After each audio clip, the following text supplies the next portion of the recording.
and your calling.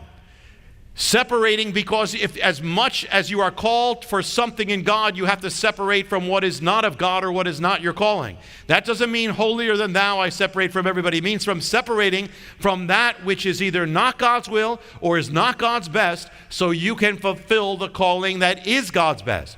You are separated from something and you're separated to something. So whenever you're going to be used for God, there's a holy consecration. You have to be separated for these things to happen. And so, sometimes people think holiness is just about that, just about, I don't do this anymore, I don't do this anymore. Well, that's great that you don't do that anymore, but holiness is primarily not just about what you have been separated from, but what you are separated for. It's what you do in God that is holy. For the work that I have called them, says the Spirit. So here they are, when you're freed up, when you have gotten that sin out of your life, you've gotten that activity out of your life, you have now extra time, extra energy. Replace it with doing God's will. Don't just I don't do this anymore. That is giving you energy, time, and focus and devotion to be able to be spent on the will of God. Replace the things that you've gotten out of your life with things that are of God. And that's also another way that'll help you never go back, because you replaced it with something good. For the purpose I have called them. What's the purpose here? This is the Great Commission. Now, what it's saying, for the purpose I have called them, meaning I've called them, Barnabas and Saul, from the moment they were conceived in their mother's womb. I called them for a purpose, but it's only going to be fulfilled now as they go forth in the Great Commission. That tells you something. You have a purpose that God has called you to. God has a purpose for your life, but you can only fulfill it by walking in the will of God. And what is the center of the will of God? The Great Commission. Go, be a light to the world, be a light, spread the gospel, minister, walk in His will. It's the only way you can fulfill the calling that He gave you and the purpose that you are on earth for.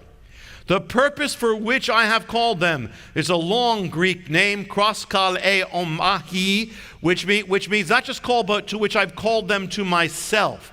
There's a link between fulfilling your calling, ministering, and drawing near to God. Drawing near to God is crucial for you to fulfill your calling. Because it's, say called, you are called to Him first. The priests of Israel were those who ministered for God. They were also those who were given access to go into the presence of God. The more you are in the presence of God, the more your devotion, the greater your devotion and love for God, the more you can fulfill, the more your calling will be fulfilled. The more you will minister, and you can't minister to somebody if you're not ministered to. You only minister what you have been ministered to. So it is crucial for ministers to have a secret place. And when I say ministers, that's every one of you. Every one of you is called to ministry. The more you are to bear fruit, the deeper must be your roots. The deeper your roots, the greater your fruit, period. And you can lose sometimes the Lord of the ministry in the ministry of the Lord. Sometimes you can get so wrapped up in I'm doing that you miss that. You need both. You need to first be in His presence and get closer and deeper. And the more you do that, the more it's going to lead you to fulfill your calling. So it's no accident that the priests of Israel were especially given a secret place. You need a secret place. They were in the holy place. And the importance also of something else. Notice Paul, if you can have anybody who was as powerful as Paul, and he was being taught and prepared by God, but even with all that, he could never fulfill his calling until Barnabas brought him to Antioch, until he was part of the body.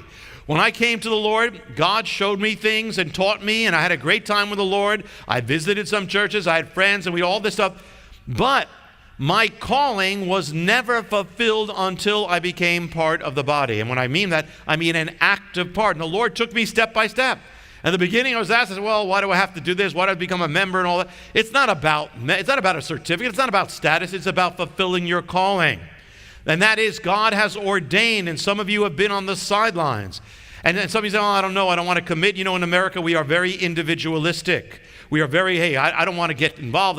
But you will never fulfill your calling, because God has ordained that through the body of all the callings together, God fulfills your calling. I could not fulfill my calling. Whatever God's done in my life happened through the body, and happened only when I did that. God has ordained. And I'm not saying this just as a plug for membership. It doesn't matter where you are. You need to be part. And that is what it's about. We are not an audience. You are ministers. We are here to equip you. You'll fulfill your calling. If you're on the sidelines, get off the sidelines and get onto the field. And we'll help you with that membership. But now, so what do? They fasted again now. They've been fasting. They fast again.